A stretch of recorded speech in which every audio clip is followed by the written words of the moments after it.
আলু এই দেশের চাহিদা কত, উৎপাদন কত হয়েছে এবং ঘাটতি আছে কি বৃদ্ধি আছে, এই বিষয়টা নিয়ে আমরা মিনিস্ট্রিতে একটা আলাপে দেখেছি যে কৃষি বিভাগ তিনটা বিভাগ তিন ধরনের আপনার রিপোর্ট দিয়েছে।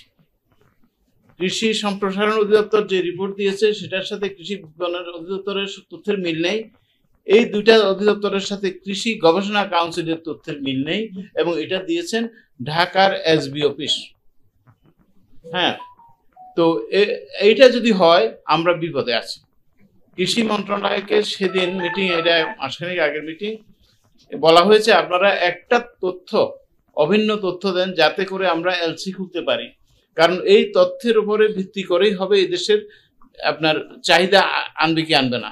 এবং বিদেশ থেকে আনতে অ্যাভারেজে আমাদের ইউরোপ বা আমেরিকা থেকে কমপক্ষে 2 মাস থেকে 3 মাস সময় লাগে। তাহলে আমাদেরকে 4-5 মাস আগে যদি আমরা জানতে না পারি, ক্রাইসিস মোমেন্টে জানলে ক্রাইসিস দূর হবে না। আমরা কিন্তু বর্তমানে সেই অবস্থার মধ্যে পড়েছি যে তেলের মূল্য যে বৃদ্ধি পেয়ে গেল, আপনারা সবাই জানেন, আমরা ভুক্তভোগী সবাই। এটার কারণ হলো কি পরিমাণে আমদানি লাইনে আছে, এটা তথ্যগুলা খুব নির্ভরযোগ্য ছিল না।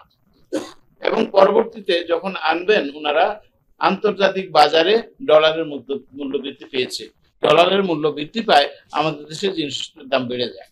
মনে হয় আমরা দ্রব্যমূল্য নিয়ন্ত্রণের ক্ষেত্রে এখনো পুরনো সংস্কৃতিটা পুরোপুরি পরিবর্তন হয় নাই। এবং আমি গত মাসে চাঁপাইনবাবগঞ্জে সোনা মসজিদ গিয়েছিলাম।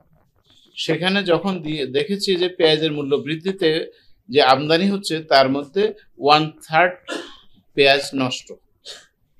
কিন্তু আমরা তখন পেঁয়াজের ক্রাইসিস মেনটেন করার জন্য ওই নষ্ট পেঁয়াজটাই কিনতে বাধ্য হচ্ছি।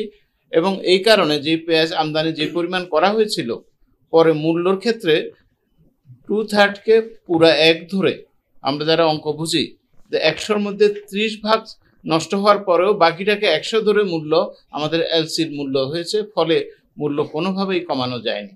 আমরা সাম্প্রতিক সময়ে দুটো বিষয় নিয়ে, দ্রব্যমূল্য নিয়ে অত্যন্ত উদ্বিগ্ন ছিলাম।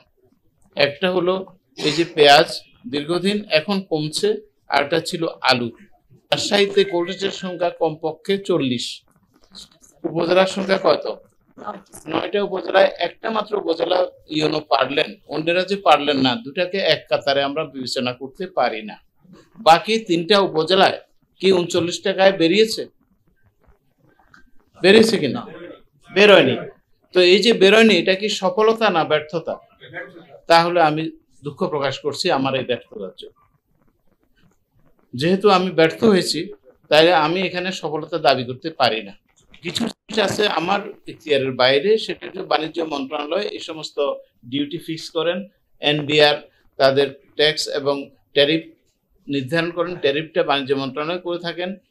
সব কিছু যদি সঠিকভাবে পৌঁছে, সঠিকভাবে চলে, এবং আমরা আশা করছি রমজানে ক্রাইসিসটা হবে না।